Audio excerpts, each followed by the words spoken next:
Bismillahirrahmanirrahim. Assalamualaikum warahmatullahi wabarakatuh.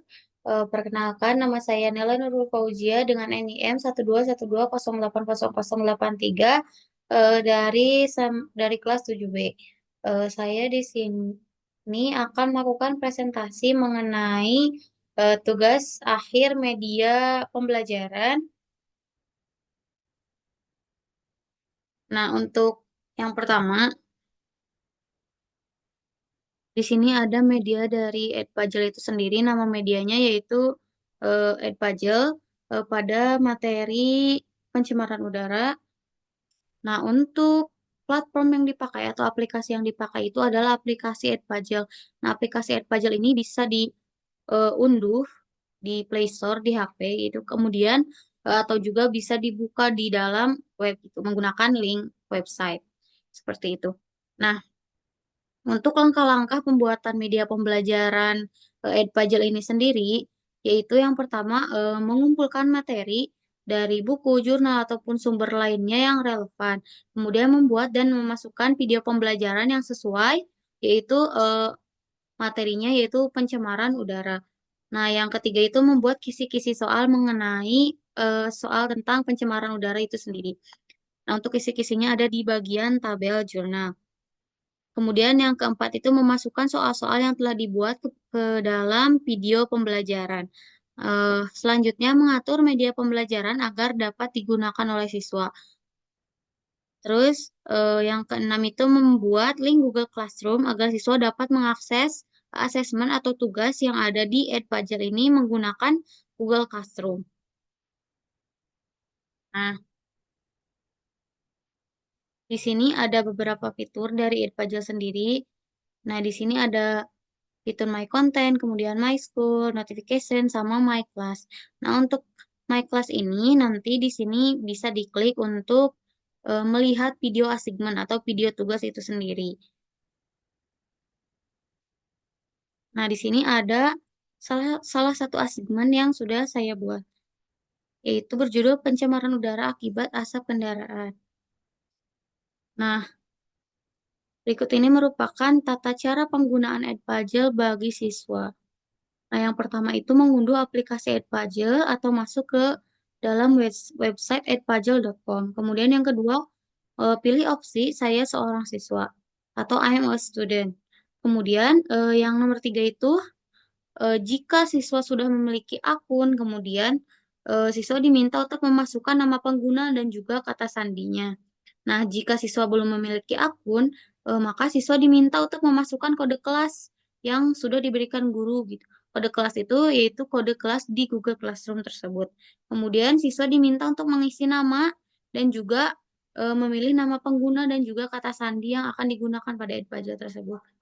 Nah, selanjutnya setelah siswa berhasil login atau masuk ke dalam Edpuzzle, nanti siswa akan eh, melihat daftar kelas gitu. Nah, seperti yang ada di sini, My Classes yang ini. Nah, nanti di sini siswa akan mengklik kelas kimia kelas gitu. Nanti setelah itu bisa dibuka kelasnya dan ada video yang sudah diasigmenkan kepada siswa. Nah, setelah itu siswa bisa mengklik video tersebut dan mulai menonton video Edpuzzle-nya.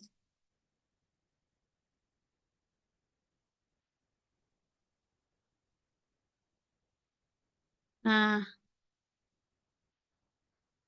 bisa langsung diklik saja.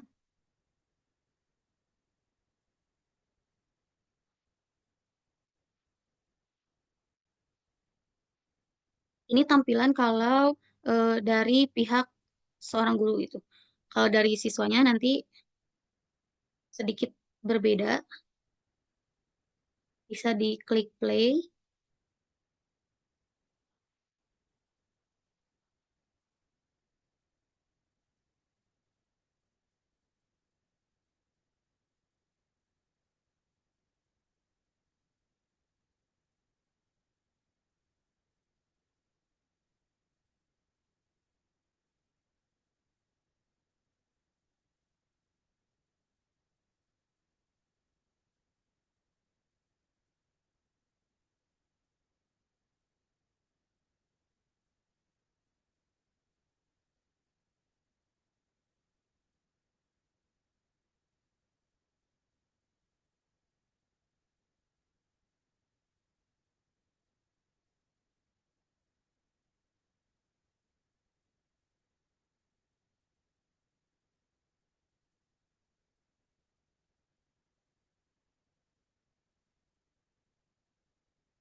Nah, di sini video akan terskip sendiri gitu ya.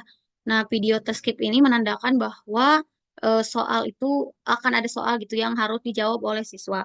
Nah, soalnya tuh nanti akan ada di sebelah samping itu apabila siswa menggunakan laptop. Nah, soal yang pertama itu, perhatikan pertanyaan di bawah ini. Yang pertama itu jarak pandang terbatas, kemudian kadar CO2 meningkat, bau udara yang tidak sedap, kadar O2 meningkat. Nah, pernyataan yang benar tentang ciri-ciri udara tercemar adalah nanti siswa diminta untuk menjawab eh, dan video si Edpuzzle ini itu tidak bisa di-skip oleh siswa atau kecuali siswa itu menjawab si soal yang ada di layar gitu.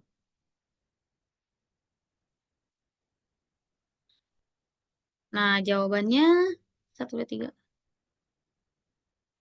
Nanti siswa bisa memilih jawaban yang menurutnya benar, kemudian bisa diklik submit atau rewatch. Nah, rewatch ini nanti siswa itu bisa menonton kembali gitu.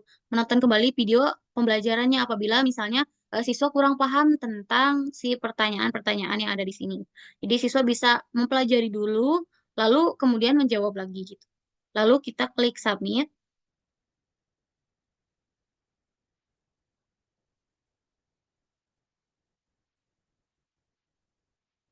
ternyata jawabannya salah.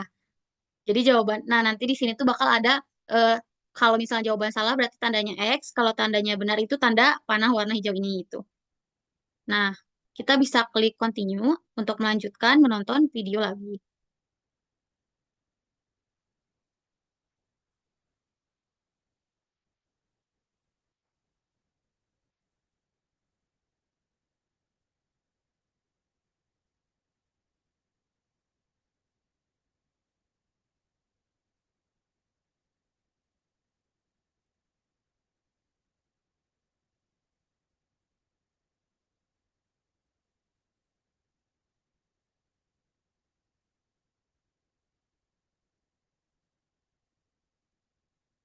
Nah, ini kita masuk di soal yang kedua.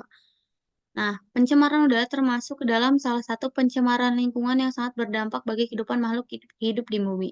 Tentukan apa penyebab pencemaran udara. Nah, ada rusaknya ekosistem udara karena terlalu banyak burung yang hidup. Kemudian kita pilih yang ini. Submit.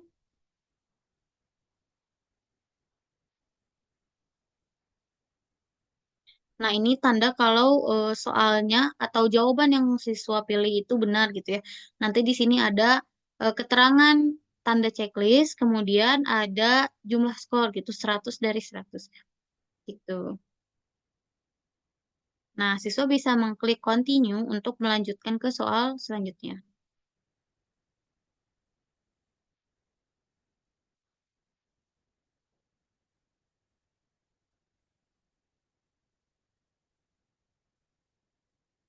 Nah, ini ada pertanyaan selanjutnya.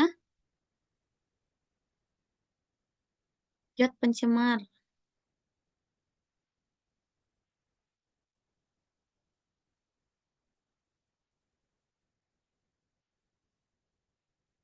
Oke, lanjut.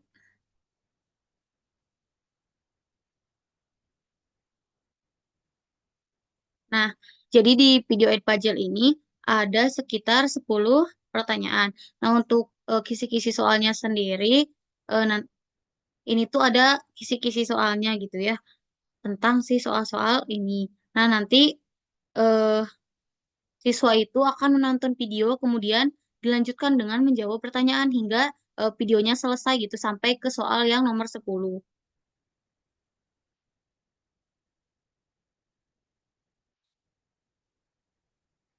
Nah, kita jadi tidak bisa meng-skip gitu ya ke yang nomor akhir karena di sini ada keterangan lock atau terkunci gitu. Jadi siswa itu emang harus menjawab semuanya berurutan.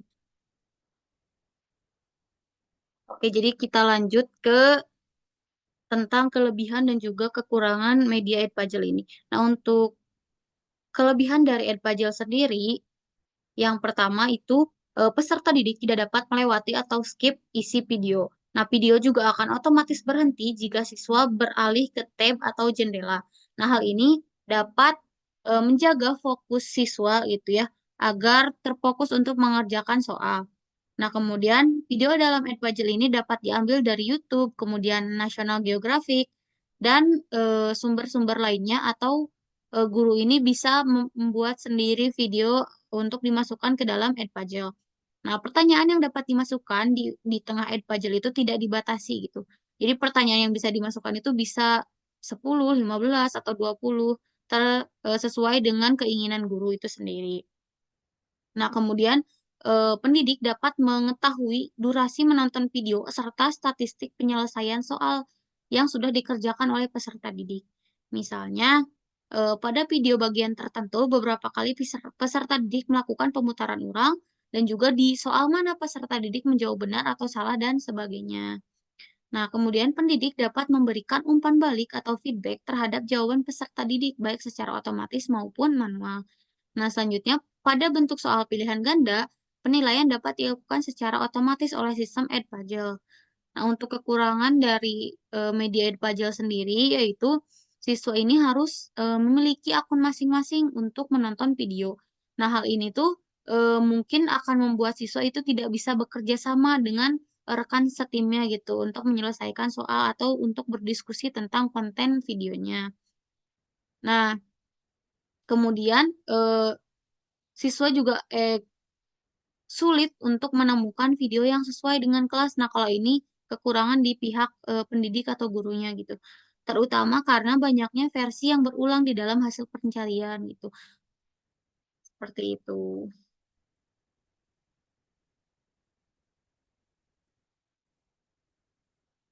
Oke, kiranya presentasi yang saya lakukan cukup sekian.